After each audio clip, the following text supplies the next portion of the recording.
or rather somebody else snoring while you're trying to sleep.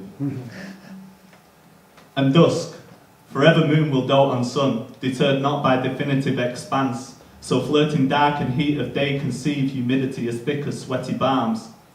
The linen bedsheets don't forsake the tears our skin drips, oppressed, weeping during nights, absorbing like a sponge our patience and excites the tireless blood which burns our veins.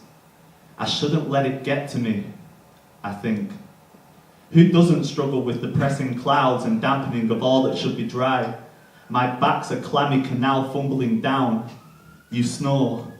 You snore in blissful peace as though I'm not awake beside you begging ice or death.